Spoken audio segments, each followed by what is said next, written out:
This is our just our general statement we always have that we're funded through the Health Resources and Services Administration, HRSA, of the U.S. Department of Health and Human Services. And the information or content that we offer today are those of the author and should not be construed as the official position of HRSA, HHS, or the U.S. government. Just a little bit of a note about how to participate in our webinar today. If you would like to see closed captions, you can view them by clicking on the CC button at the bottom of your Zoom screen. Um, and any follow-up materials will either meet or exceed our compliance guidelines, and they'll be sent out to you after actually, they'll be available on our website after the webinar. If you have any questions or comments, you can use the chat feature to ask. Please stay muted when nobody's speaking, and you'll be able to unmute yourself later if you have any questions or comments. You should feel free to keep your camera on if you would like to. If you need to go off camera for a bit, that's totally fine. We're hoping that when people ask questions, they'll be able to turn their cameras back on. And as you know, this is being recorded. Oh, and if people wouldn't mind renaming themselves, I probably should have said this earlier, but if you can like use those three little dots at the top right of your Zoom screen, and just put the state that you, in addition to your name, the state that you're with, that's really helpful because then we can just see where everybody's from. Here are just our quick guidelines for today. We ask people to focus on being present and bring a curious stance. This is a learning experience for everyone, so we hope everybody's going to be learning. And take care of yourself as needed. It's only an hour, so we're not going to have a break, but if you have to take a break for a second, please feel free to do so. So without further ado, I'm going to introduce our presenters for today from the New Jersey Department of Health and the American Academy of Pediatrics. I'm just going to quickly read their bios. So we have Jenny Blackney. She received her dual master's degree in human sexuality education and marriage and family counseling from New York University and spent her early career working with youth in New York City. With a strong background in youth development, empowerment, mentoring, mental health, and behavior change, Jenny spent several years researching, replicating, and evaluating evidence-based programs with the Centers for Disease Control and Prevention. More recently, she's focused her efforts on delivery of evidence-based programs, training, and educating professionals, and expanding access to youth mental health and social and emotional learning programs. Currently, Jenny works for the New Jersey Department of Public Health as the program manager of the Child and Adolescent Health Program, where she oversees youth-focused programs and a robust statewide youth engagement initiative. Jenny's president of the National Network for State Adolescent Health Coordinators and the principal investigator for the New Jersey Garrett Lee Smith Youth Suicide Prevention Grant. And Jenny was also the team lead for suicide and self-harm prevention as part of the last cohort of the CSLC. And she's here today with her colleague, Lynette Mantle. Lynette received her master's degree from Rutgers in 2022.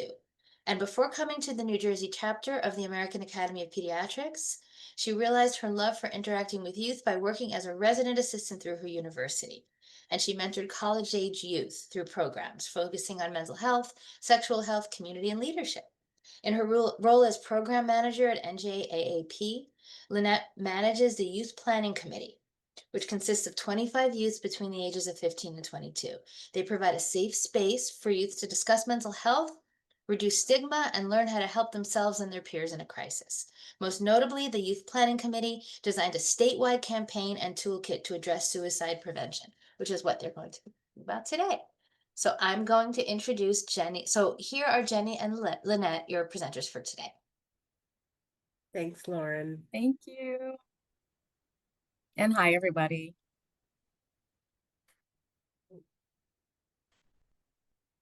Do we want to go to the next slide? Perfect, thank you. So the title of our presentation is Nothing About Them Without Them. If you know me and you get an email from me, you'll see that is often on the tagline of my email. And specifically, we're going to talk about partnering with youth and creating a statewide youth-centered suicide prevention and awareness campaign. Thank you, Lauren, for the intros. So we can just go to the next slide. So I want to give you a little bit of an overview of our GLS grant, which is a public health approach to youth suicide prevention.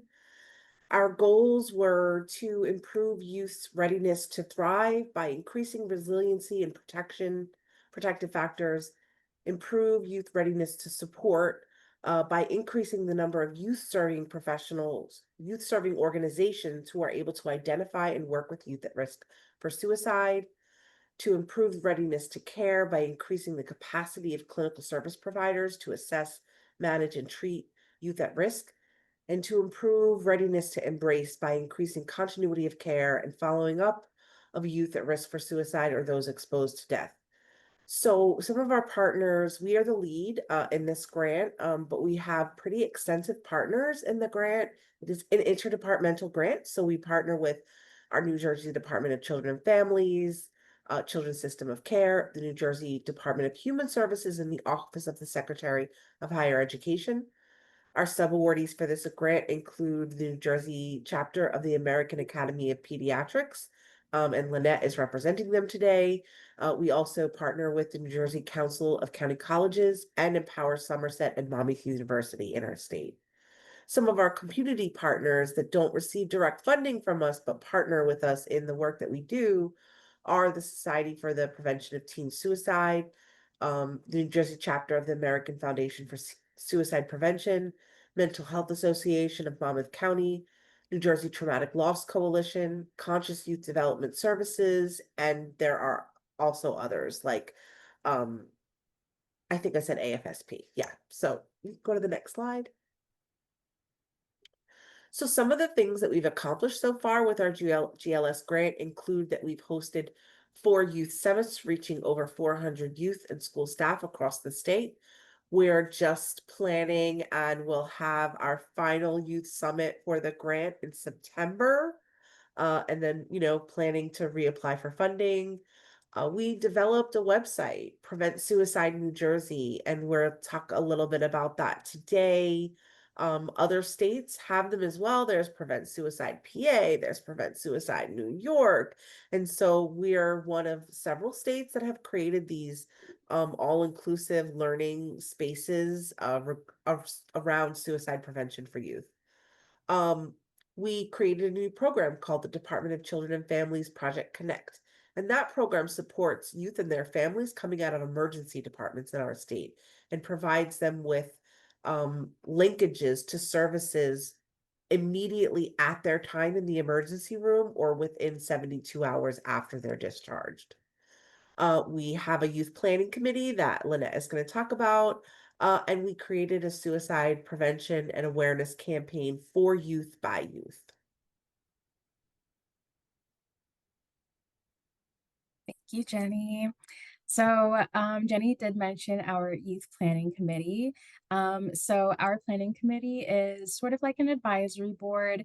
It is arranged, well, last year was the first year that we started actually in the summer. And then we had our second cohort, which was very successful the past couple months, which is really great. So last year we had 13 youth and they spanned all across New Jersey and they were between the ages of 14 and 19. This summer we actually had 24 youth and they were between the ages of 14 and 21. So we were really looking to expand our network with the youth and really just expand the diversity within our youth planning committee. So these youth were recruited from different partner events. I know Jenny mentioned the Society of Prevention of Teen Suicide.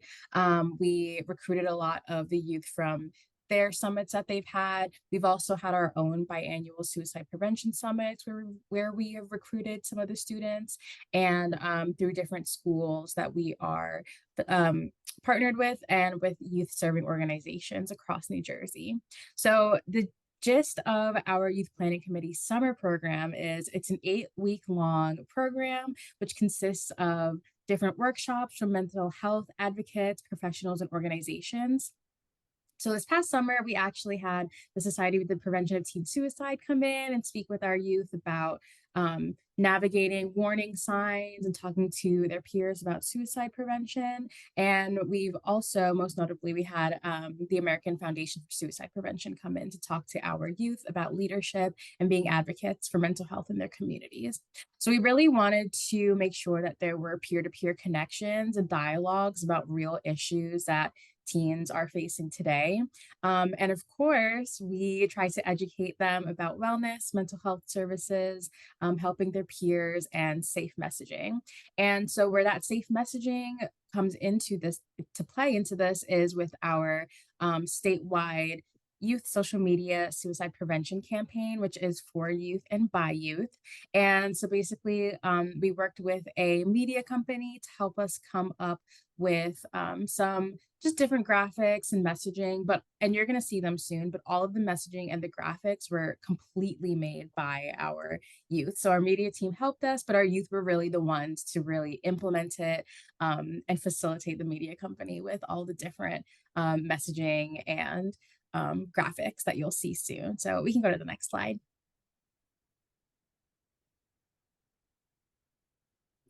All right, so how did we create this summer program?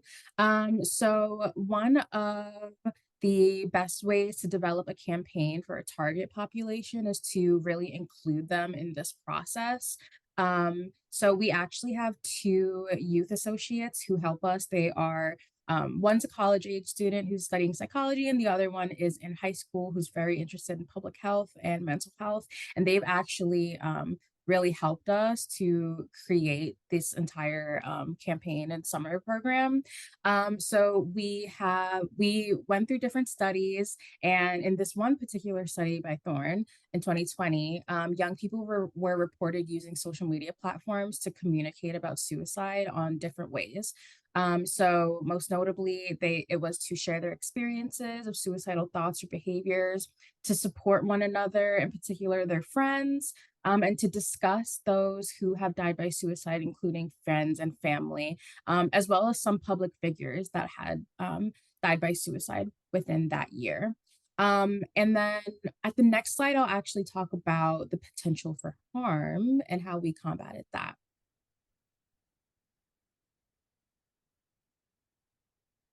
We can go to the next slide. Thank you. Okay, so before I get into the potential harm, we really wanted to make sure that the campaign was, again, for youth by youth. And what's the best way to share information amongst youth? It's through social media.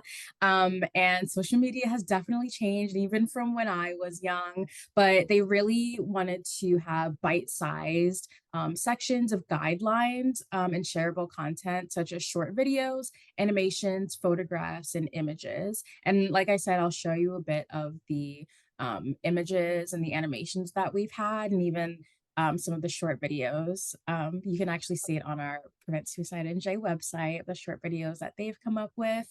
But they really wanted to feel visible in campaign materials, and we wanted all the materials to be linked to different resources and support systems, especially around New Jersey. So we partnered with Second Floor to make sure that their materials are available and linked in our toolkit, as well as 988 and different New Jersey resources.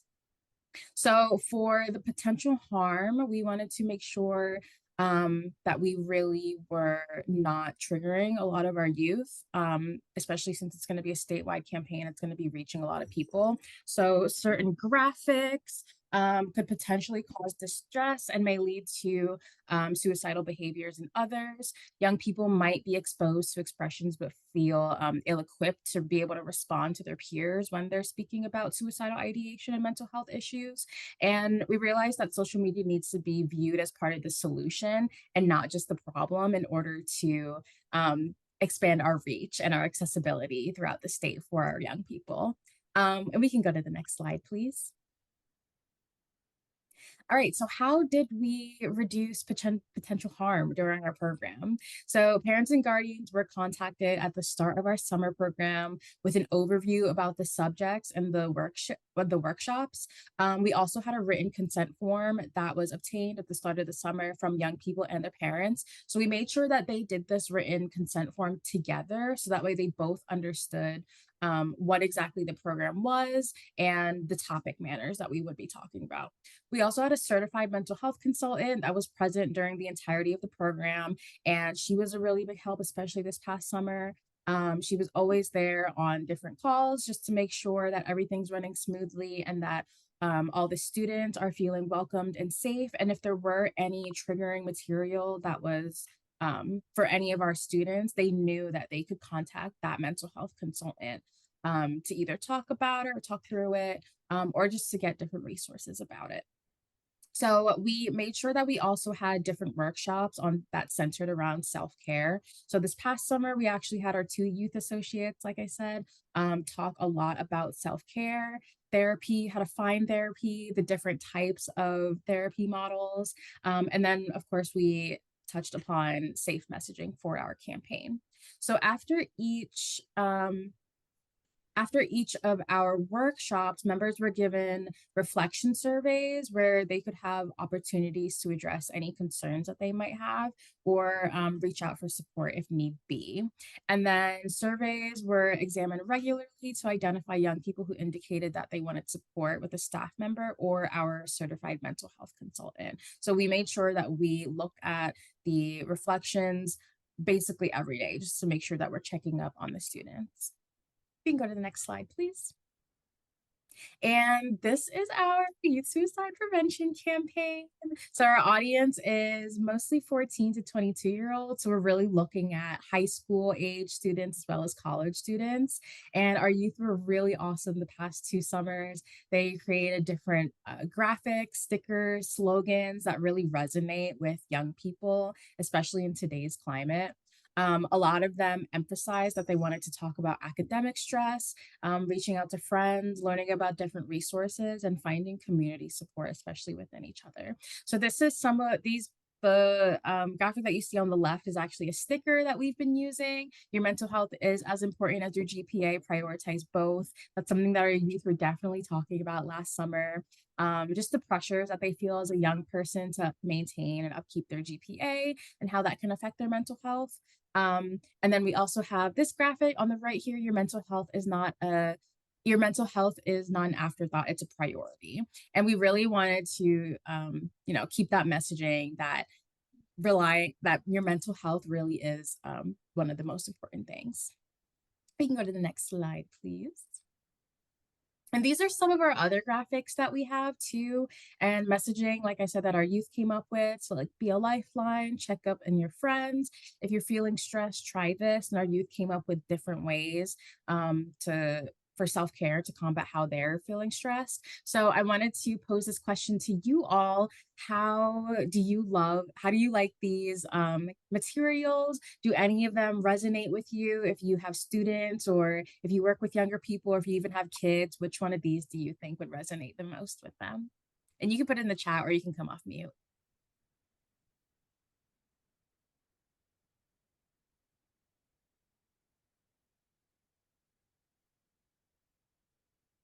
There. I could see youth really leaning into the be a lifeline, check in on your friends. Yeah. I know that they're very concerned about their friends and people that they care about, and a lot of times they're not sure what their role is in supporting them. So I could see a lot of young people resonating with that and feeling stressed. I think that's definitely a term that young people are definitely familiar with, and they're not always sure where the line is where they need to reach out for an adult for additional support.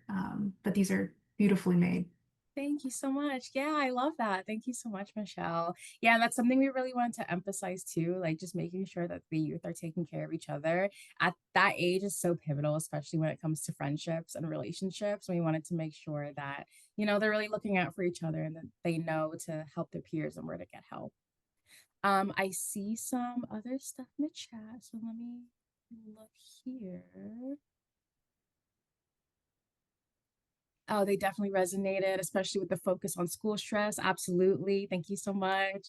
They feel very hopeful and positive. Yeah. And the ethnicity and race representation. Absolutely. And one of the really awesome things about our graphics and our messaging too is that you can actually swap out some of these pictures. So let's say you work with a group of youth who are mostly Hispanic, you can switch out some of these pictures with someone who represents them so they can see themselves in these particular photos. Do you use stock images or real images of youth in the program? Yeah, so these images are stock photos that our media team had actually given us permission to use. We and this is super exciting, but we actually had a really cool photo shoot back in July with our youth, and they were able to come in, get their photos taken, so that way we can start to incorporate them into our youth campaign. I think it'll be really awesome just to have real New Jersey youth in these pictures, especially when they're handing out posters and like you see the posters, people can see that it's their friends, their peers. And we just wanted to make sure that it was extremely relatable, especially to the different types of youth in New Jersey. And I think that the images is one of the things that we went back and forth about the most. New Jersey is one of the most diverse states in the country, and so it was really important for us to make sure. I mean, you don't see it here, but we have images of youth with wearing hijabs. We really do have a super diverse set of images. And one of the things that schools can do is they can tailor the images that you see on these posters. So they can say, oh, I like that, be the lifeline, checking on your friends, but I want it with this image. Mhm. So schools are able to tailor their campaign to meet the demographic of their community. And that was really important to us because we really do have such a like wide diversity in the state, and we wanted to make sure that the schools were able to have some say in that. The other thing is that schools would be able to do their own photo shoots potentially over time and get one of these posters where where they can put their own students on them. So it's a very, very interactive, and Lynette didn't talk about it, but one of the other things that's part of the campaign is a mental health fit check. Mhm. And I will say I didn't know what a fit check was. And everybody was talking about it, but I had no idea what it was. And then at the last summit that we did, they were filming them, and I watched some of the young people talking about their mental health fit check. And so I learned what a fit check was, and that was really like the outfit that you're wearing today. But what I loved is that they talk about what they're wearing and how that's supporting their mental health. And so that's another way that schools can get involved is that their student body can submit videos Okay, sorry. to do mental health fit checks. And so then those mental health fit checks become a part of their campaign, but they also become a part of our larger campaign. So, like those are just some aspects that we've incorporated. And I think every state is different. But for us, this diversity was really, really important. And we wanted to make sure that our schools felt that their students were represented in the images that we were presenting, and that they had some choice in what those images were. Oh. So I'm going to talk a bit about I'm going to stay on this slide for a minute, but I want to talk a bit about evaluation. Because this campaign was a part of our Garrett Lee Smith Youth Suicide Prevention Grant, we did an evaluation. We actually have a paper that we're right now editing, and that is going to go out in a journal that will talk about the evaluation results that we found out of this campaign. But one of the things that we learned right away, immediately, is that, as Lynette said with the Thorn article, that very often we have populations that are the target of campaigns, but they're not always involved in those campaigns. And although that there were examples of youth who were involved in suicide prevention campaigns, we didn't find a significant amount of research in that area. And so we really wanted to add to the research. And so this campaign was evaluated fully. And I'm going to talk a little bit about those evaluation activities and those results. But just keep in mind, I am not our evaluator. So I will do my best to answer any questions that you have about evaluation. But we do work with an external evaluator who is an expert in the field of suicide prevention with youth. How did you navigate? We're still in our active funding cycle, so I can't answer that question because we're not there yet. We're funded with GLS through December of 2025. And then we are seeking to get additional funds, get another GLS grant to continue the work that we're doing. But our program, the Child and Adolescent Health Program, is committed to this campaign and to prevent suicide New Jersey, and we will support it with our grant dollars, whether they be state dollars or other federal grants that address mental health as we move forward. I'm going to stop sharing screen for just a minute. Okay.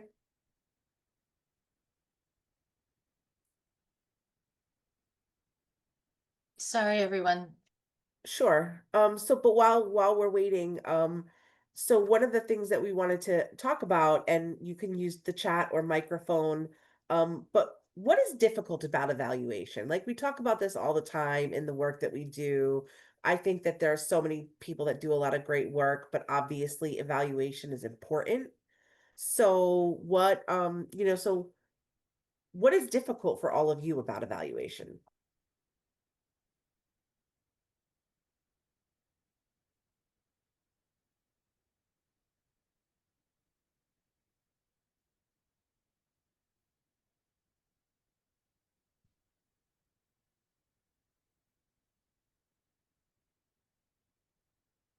Okay.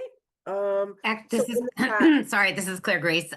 We do have somebody that put in the chat identifying meaningful, measurable outcomes. yeah. And then someone else said we're GLS2 and participation of partners over a long period of time is a challenge. Absolutely. Oh, now they're rolling. Programs are designed with the idea that they're achieving a goal in mind. Whoops, I might have pop-ups, but not with how to check if that goal was achieved in mind. Great. Thank you for all of that. You can go to the next slide. So we are going to talk about the evaluation a bit. Yeah, finding funds and department alignment with evaluation teams. Absolutely. We were really lucky to get Dr. Michelle Scott to work with us on evaluation.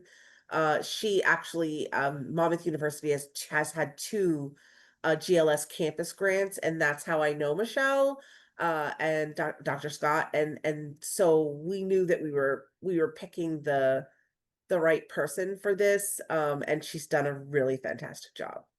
So our youth planning committee participants, there were 13 youth aged 14 to 19. 69% of them were 16 or 17 years old. 77% were going into the 11th or 12th grade. 92.3 knew someone who experienced suicidal ideation. 69.3 knew someone who had made an attempt. And 46.2 knew someone who died by suicide. So I think that these statistics are really important because what we noted is that the young people who are being drawn toward our youth planning committee and toward this work are young people with lived experience, either personally or in their peer group. And so that was really important. And I think it speaks to the safeguards that we put in place because we wanted to make sure that they were supported through the experience that they had. We can go to the next slide. So these are some of the methods that we used for our evaluation. We did an online post-assessment with a retrospective pre-assessment. And what that means is that we gave them a survey after they completed the program, and they talked about both how they felt before they took the program and after. One of the reasons that we do that very often when we're designing an evaluation, a lot of our federal grants require pre and post. And sometimes that really works, especially with knowledge. But one of the things that we've noted is that with parents and caregivers and youth, doing what we call a post retrospective Yeah, is really, it's more helpful because sometimes people don't know what they don't know. And so they may, in fact, grade themselves higher in knowledge and attitudes and beliefs if they take something beforehand. But then when they go through a program and they learn things and they take the post retrospective after, then they have a clear perspective of what they didn't know. And they're able to better and like look at that and report that. So that's what we chose for this. And it's what we do for others of our programs, including our programs with parents and caregivers. We do the same thing. And thank you, Jenny. Yes. Cheers for a post retrospective. Um, we used a Likert scale from poor to excellent and strongly disagree to strongly agree. The questions included demographics, perception of the workshop series, sense of belonging, connection, and safety, perceived level of knowledge about suicide, warning, protective factors, help seeking, and support, and perceived likelihood of intervening to support a friend and seeking help themselves. The sums of the scores for perceived action at a lower school indicated a better likelihood of action for 9 items. You could go to the next. The perceptions of the youth planning committee, the overall quality of the summer workshop series, 61.5 said it was excellent and 38.5 said it was very good. So we were really, really thrilled with that because that means 100% of the youth who participated felt it was excellent or very good. And we felt really happy about that because of the work that NJAAP, Lynette, and the team put into creating this program. It really shone through in the evaluative results. All would recommend the workshop series to other youth. All were confident, 46.2%, or very confident, 53.8%, in their ability to connect someone to help if they were worried about their emotional health or risk for suicide. And so that was really important to us because we wanted young people to know what to do if they had a friend who was experiencing suicidal ideation or a mental health issue. You can go to the next slide. So when we talk about safety and belonging, connection, sense of connection with others in the group, I'm not going to read off every statistic, but the bulk of the group, about 80%, strongly agreed or disagreed that they had a sense of connection, agreed or strongly agreed, sense of connection with others in the group, and 23% were neutral. All of them felt safe sharing in the group. All of them felt their opinions and comments received by their peers were without judgment. They all felt supported by the leaders of the group. They all appreciated the access to a mental health provider. They all had it was important to have access to mental health provider when reviewing the content about suicide. And the content was triggering to me or made me upset. So the bulk of them strongly disagreed, but we did have some that agreed that it was triggering to them, at least one young person. You can go to the next slide. So we talk about readiness to develop a social media campaign. All of the youth felt confident or very confident in the knowledge to help develop a safe public awareness campaign to prevent suicide for youth. So the summer program involved quite a bit of education around safe messaging, suicide, public health, so that we could help them prepare and have a really strong knowledge base as they went into developing and creating this campaign. 2 main ideas emerged about the focus of the campaign, how and where to get help, and building a sense of community and not feeling alone. So these were the things that we focused on when the campaign was built. So some of the quotes from youth, how and where to get help, how to talk to someone from an emotionally charged, how to talk someone down from an emotionally charged state, and what sorts of language to use when talking to them. The main message of the campaign should be many easily accessible resources that are available for teens for every specific need they may have. A lot of youth are struggling and simply don't know where they can turn, so bringing awareness and resources was extremely important. And for the second theme, some of the youth shared how they are not alone and there are always help.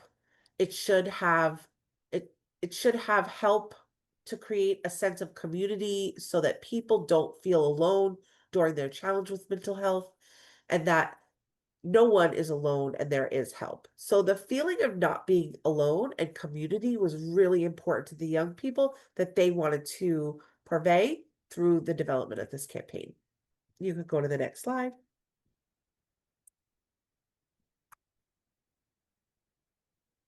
I have some notes for myself.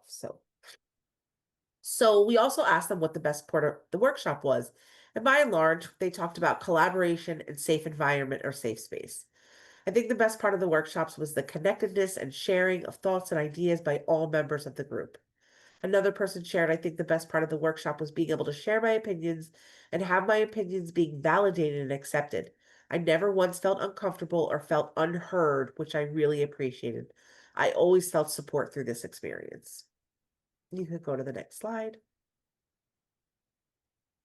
Why youth voice? My biggest takeaway is that you are never alone in your mental health journey. So obviously, it's so very important when you're creating this type of campaign that youth voice is centered in the work. So that led the process for us. There was never a point as adults that we looked at something that was being created and said, no, we don't think that that's going to work, or we don't think that that's good. Because first of all, A, I'm 51, but B, my 16 is totally different than a 16 today, right? So being a teenager or a young adult in today's world is totally different than when I was a teenager, a young adult, when Lynette was a teenager, a young adult, even though she's not near my age. The reality is the world changes, and we can't expect that we can just put ourselves back into a teen space and know what teens are going through today. I have no idea what teens are going through today, and I have a teenager. But still, we needed to hear from them. We needed to have their input in the development of this campaign. Go to the next slide. Oh, awesome. We're at questions. So any questions that you have, please feel free to unmute yourself and ask. We're more than happy to share anything that might have come up that you have questions about, and really appreciate and thank you all for listening. So the pre and post surveys were developed by our evaluator, Dr. Michelle Scott, and we actually used the pre-post survey from QPR, question, persuade, refer, because the goal of QPR, again, is training gatekeepers. And so the content and information of that training, which is primarily geared toward adults, but the content was very similar. So we use that survey to create our survey for our post retrospective survey for the youth. And I also want to point out, like, we're really focusing on youth, but we also did interviews with parents. So we interviewed multiple parents. That will come out in the article that we do if you want to have more experience and more information about the parent piece of our evaluation. But we did also gather a lot of really great feedback from the parents that we interviewed after the program. And one of the things that came up that I'll always focus on is that most parents and caregivers felt that this was a great experience for their kids, but they felt that this was a problem across the country and in New Jersey, but not in their schools, not in their community. That was a consistent across the board reaction. Yet some of these parents live in school districts where there was a suicide. And so it's very, very interesting. And, we're hopeful to do a little bit more work with parents and caregivers as we move forward. I can answer Cora's question other Sure. than the amazing experience that youth were able to have. How were you?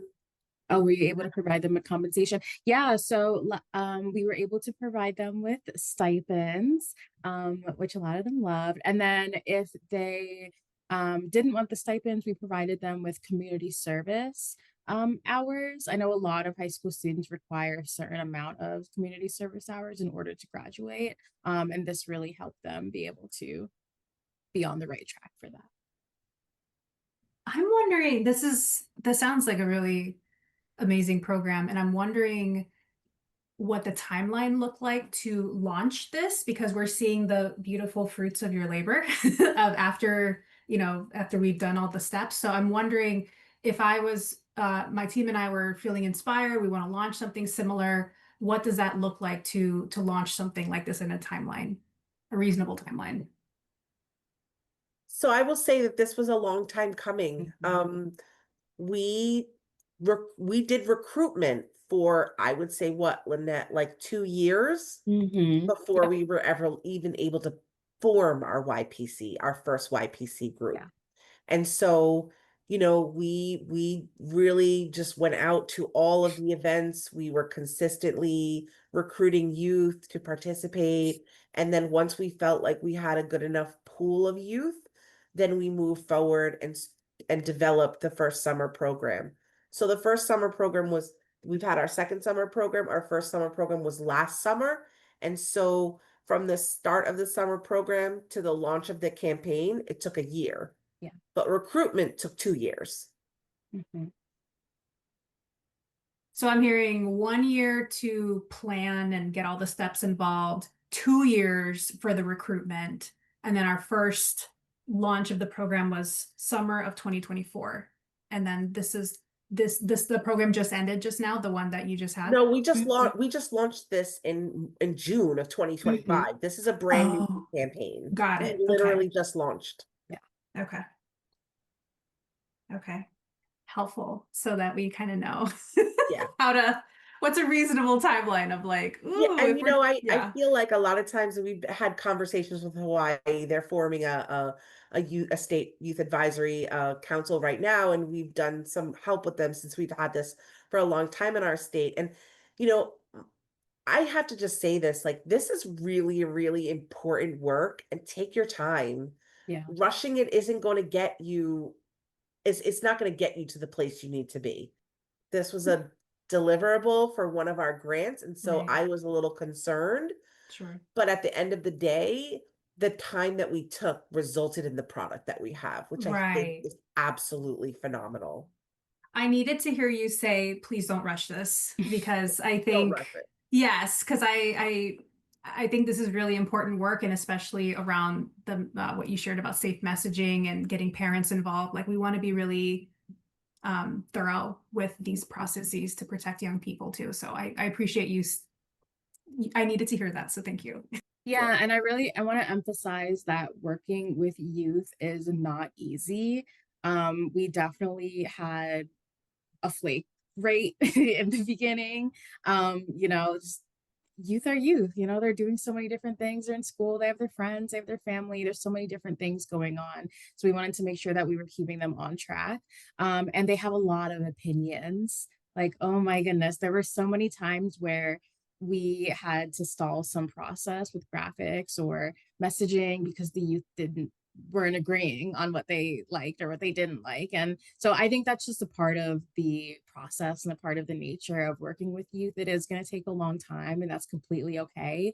But the more patient you are with them, the better your product comes out to be. So great. Thank you all for this wonderful discussion. I would love to just highlight a few of our upcoming events. We do have ongoing state technical assistance webinars on Wednesdays at 2 p.m. So please keep an eye out for additional invitations. And our upcoming CSN public webinar is on September 29th from 2 to 3 p.m. Eastern Time. And it is on multi-tiered approaches to preventing bullying and suicide, promoting digital wellness, and supporting schools. So we do hope that you'll join us. I think that's a good follow-up to this conversation that we've started today. And we would love to get some additional feedback from you all about our event today. So if you do have an opportunity to please give us some feedback in our brief evaluation form, and continue to engage with us on social media and visiting our website. We thank you, Jenny and Lynette, for your excellent presentation today and for the wonderful conversation that we've been having with our attendees. And thank you all for joining us and spending some time with us today. We really appreciate it. Thank you so much. It was such a pleasure. Thank you all. Thank you all. Thank you.